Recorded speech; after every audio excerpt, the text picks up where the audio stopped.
in Capital News tonight. The government saves 40 trillion shillings by using natural gas.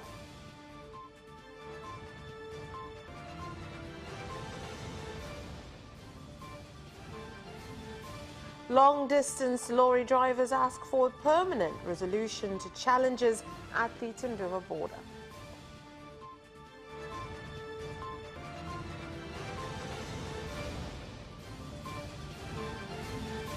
And in sports news, Serengeti girls to start against Japan tomorrow.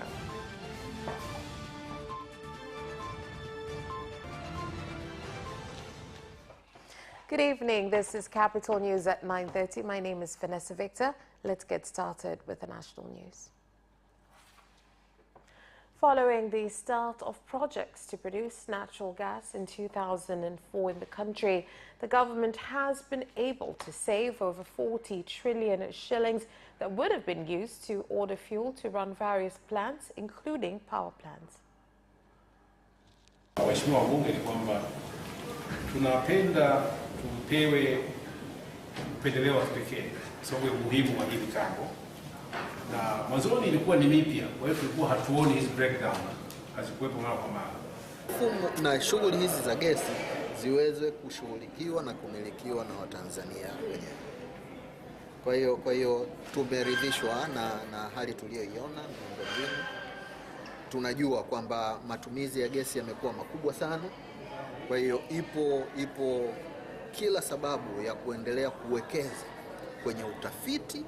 Ni songo tunapata zaidi ya metric tani laki moja na 40 kule Lindi, na hii hapa Mtwara kama milioni 200, kwa tunapata milioni 340. The process to review education policies and curriculums being done by the 6th phase government is aimed at ensuring the fight against 3 national enemies, that is ignorance, poverty and disease, as listed by the father of the nation, the late Julius Kambarage Nyerere, immediately after Tanzania gained its independence. The statement was made by the Permanent Secretary in the Ministry of Education, Science and Technology, Dr. Franz, during a professional symposium prepared by the Mwalimu Nyerere Memorial College's Kigamboni campus to commemorate 23 years of the death of the father of the nation. Competence-based kwa maana ya tukimuingiza mtoto chuo kikuu. Competence-based means when we admit a student in university, when he graduates, he should not be walking around with an envelope looking for a job, but based on his university experience, he should be able to self-employ. Adui ujinga, adui umaskini na adui maradhi. To fight stupidity, poverty and diseases, and we still are fighting them today and have not been able to defeat them 100%. It is our duty to help the community and the nation at large fight stupidity. Mwalimu Nyerere insisted upon many things, one being on community health, and this begins from when a child is born. Mtoto anapozaliwa mpaka anapofika chini ya umri wa miaka 5. Lorry drivers that drive long distance and even outside the country have said that despite the government's intervention to resolve the long queues they face at the border of Tanzania and Zambia in Tunduma, there is still plenty of need to find a permanent solution at the border, which has had reoccurring incidents that have become the source of long queues, affecting both sides economically. The speed is up, but there are too many vehicles, hence the long queues.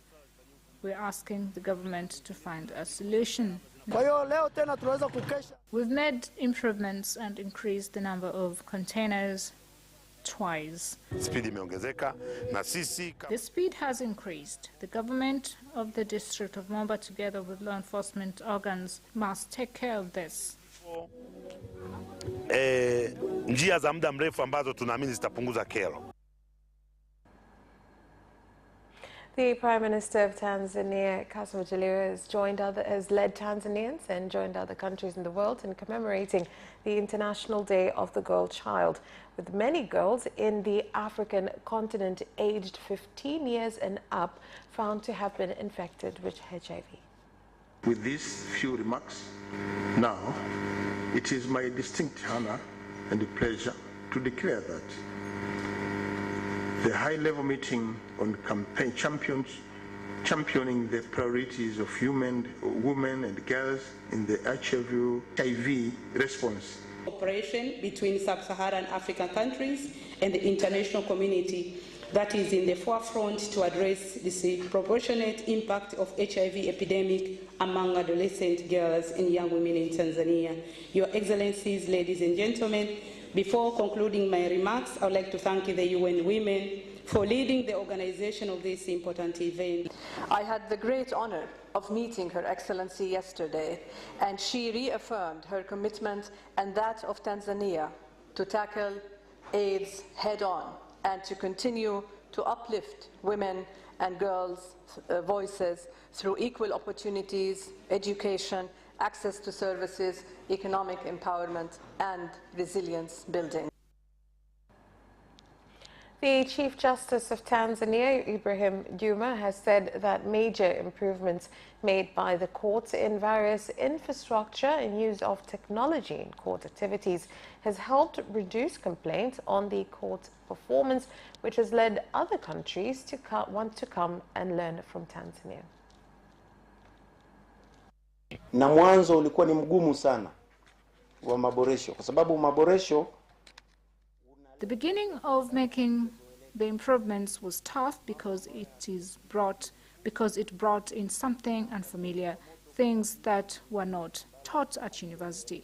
They're learning about us online. The Chief Justice for Jamaica came and told me that he is looking for a way to come and learn from us. Kama imetakiwa kuhakikisha kwamba inajenga mazingira. The court must create an environment for reconciliation, which is a better way of resolving conflict. Ni wakati ambao pia tume inazidi kutoa elimu. The Commission continues to impart knowledge using the media, various groups, religious leaders. They should help us so we can help each other to remove this challenge. Hii changamoto ni kusaidiana kuondokana nayo kwa sababu wapo watu ambao. The government has directed 12 villages with land conflict in Rukwa region to stay in their relevant areas, with the leadership of Rukwa region directed to supervise implementation of the government's decision while working with experts by setting borders and conducting evaluations without restarting the conflict. Mkoa wa Rukwa unahusisha vijiji 13 yenye migogoro ya matumizi ya ardhi. Vijiji hivi vimeainishwa katika sehemu kuu mbili kulingana na aina ya mgogoro na uamuzi uliotolewa na baraza la mawaziri. Sehemu ya kwanza inahusisha vijiji 12 ambavyo vitabaki vijiji 920. Uamuzi umeshatolewa na serikali. Baadhi ya maeneo ya Megwe, vijiji vingine vibaki, baadhi ya mipaka irekebishwe. Sasa swala hili la kurekebisha hivi vijiji 920, mkoa unaachiwa jukumu la kusimamia utekelezaji wa uamuzi wa vijiji hivi 920. And livestock keepers from Tatoga and Iraku community in Endemirai and Eshkesh Wards, Mbulu district, that was struggling to walk, having to walk for over 100 kilometers through forests and high hills with rocks in search of health services and other basic needs, have volunteered and built a new road at gravel level, handing it over to the government so as to resolve the challenges.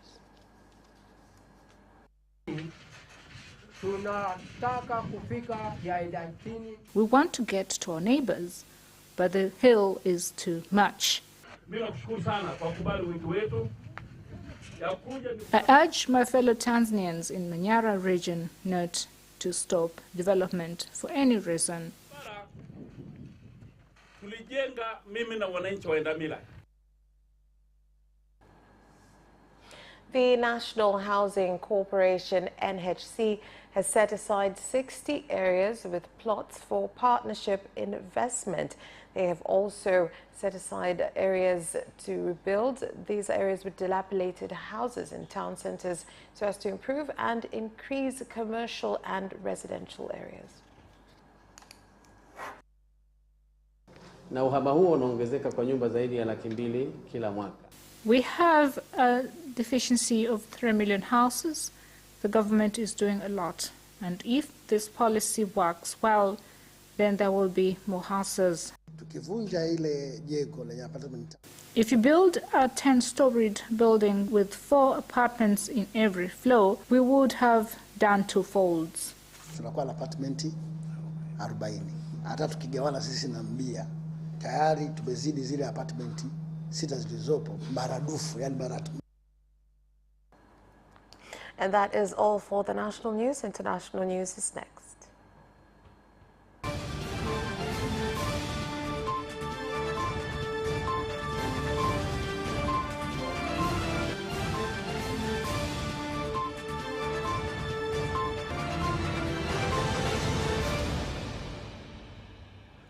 In international news,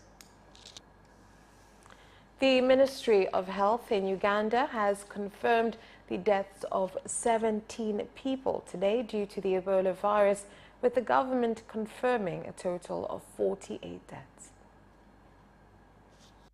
And these include those confirmed and probable deaths. 8 deaths are community, whereas 3 are facility-based. The Ministry of Health rapid response teams remain on the ground to conduct contact tracing and follow-up of all contacts to the confirmed cases. And cumulatively, a total of 58 contacts have been listed.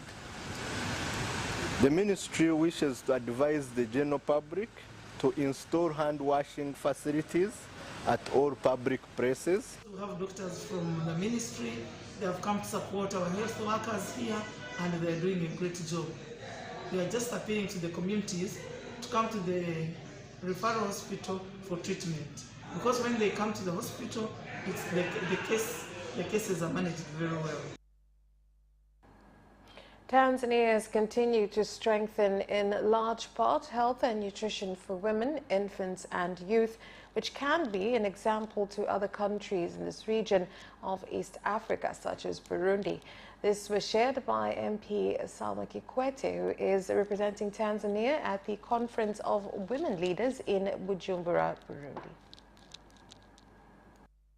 Tanzania imeendelea kuimarisha upatikanaji wa huduma. Tanzania continues to better maternal health services, including pre-delivery services, during and after delivery. We have such hospitals in 6 cities, such as in Dodoma, Morogoro, Kigoma, Tabora, Tanga, and Shinyanga. The government of Tanzania intends on increasing the number of midwives, specialist doctors to deal with maternal and newborn problems. Ni matumaini yangu.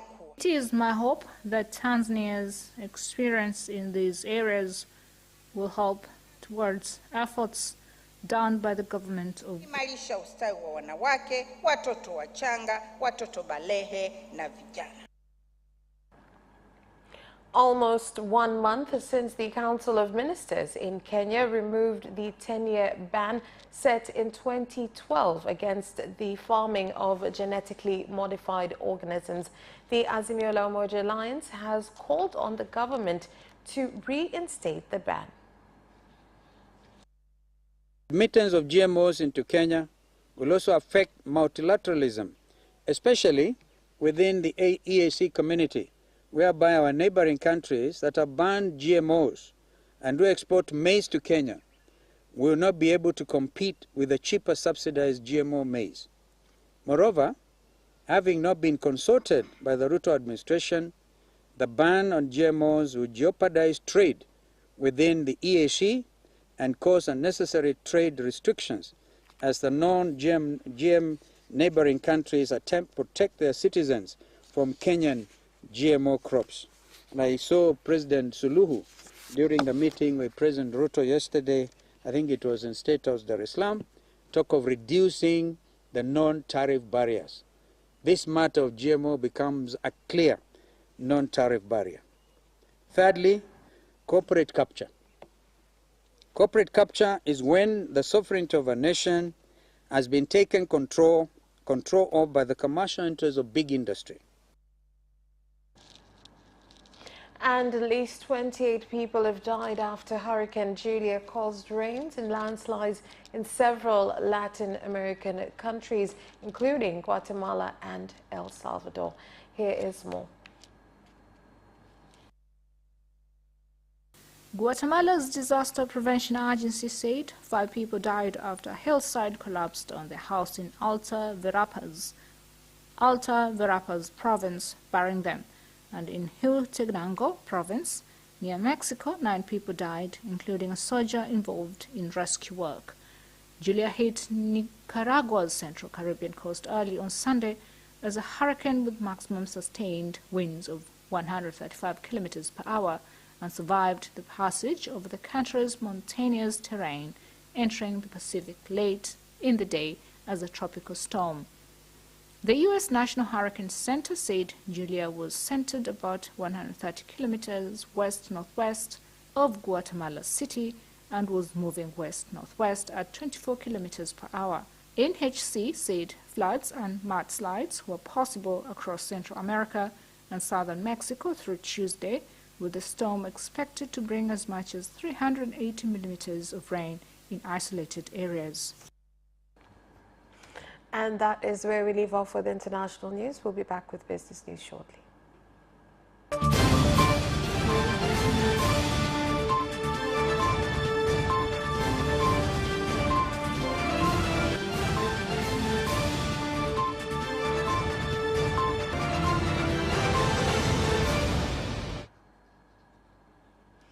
In business news, the government has been asked to remove challenges causing entrepreneurs that own fuel warehouses in Tuan region to fail to get markets for the products outside the country, including Mozambique and Malawi.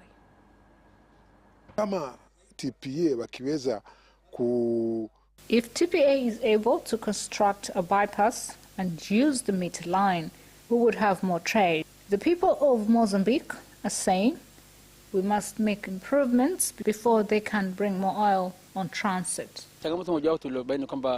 Oil importers would like Mamba Bay area to be completed so we can get a big stock of oil. Tarmac roads have been built and what is remaining is to expand the port area. If Mamba Bay is completed, it will be easier for oil to be transported via Mamba Bay to Malawi. So this is a good market.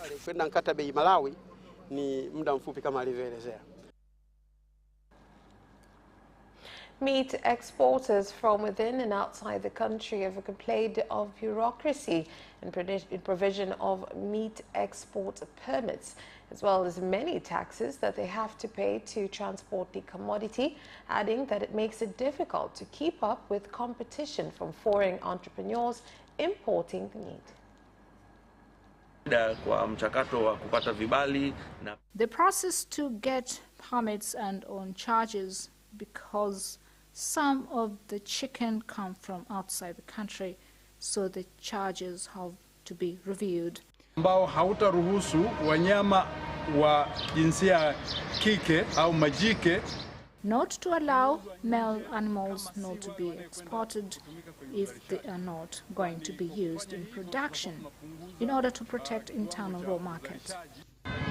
Tuongeze jitihada katika kulinda masoko ambao sasa hivi we must protect our markets by producing good meat and follow trade regulations, but also work with traders to serve our market. Wafugaji katika kuhakikisha upatikanaji wa mifugo. Designers and manufacturers of various industrial products, due to the challenges they face of lack of capital and reliable markets, have called on stakeholders to help them take their products to international markets. Katika kuendeleza biashara, to increase trade, any business owner will have a primary idea which needs investment. We would like the government to include entrepreneurs' ideas. Na mwisho wa siku uwekezaji wao utawapelekea kukua. This investment will enable them to grow and produce goods that can be used inside and outside the country, to grow foreign currency and create jobs. Na fedha za ndani, lakini mwisho kutoa ajira. That's all for business news. Sports is next.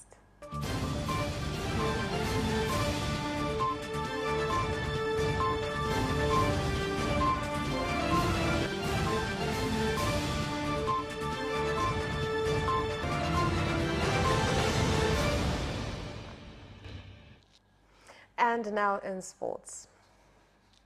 The national under-17 women's team, Serengeti Girls, will kick off their World Cup campaign against Japan tomorrow. The under-17 Women's World Cup starts today in India with 4 games in the opening day.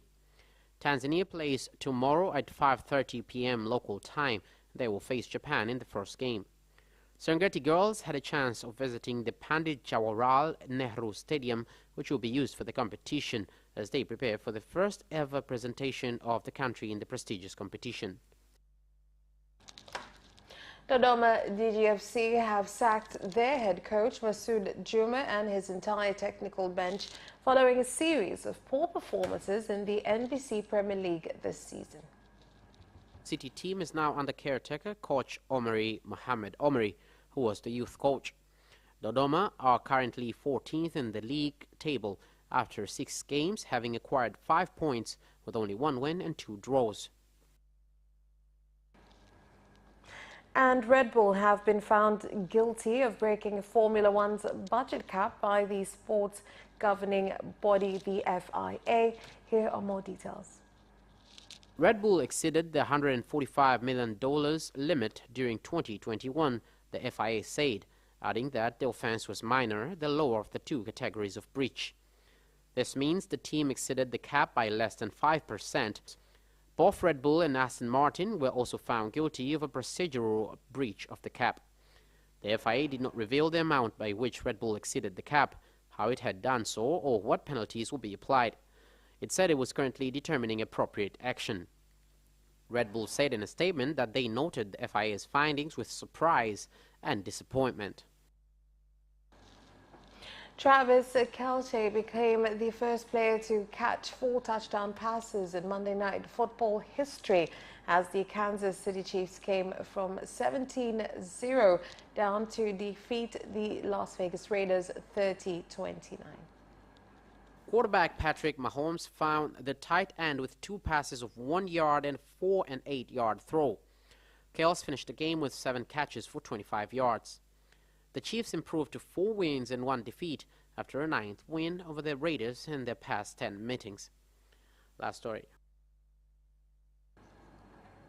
Atletico Madrid have re-signed Franz and Tuan Griezmann from Barcelona on a contract until 2026.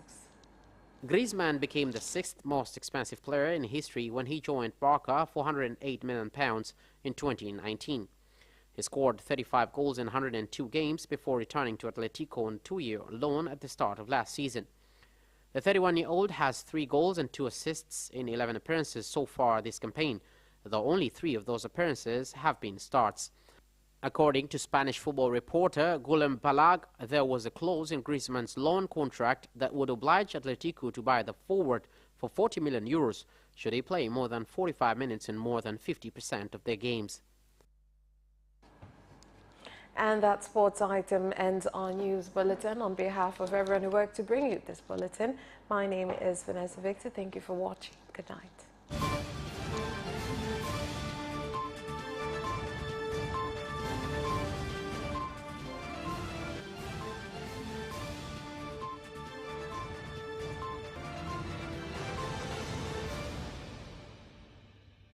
Capital News at 9:30 and get updated on what is happening in Tanzania and around the world on political, social,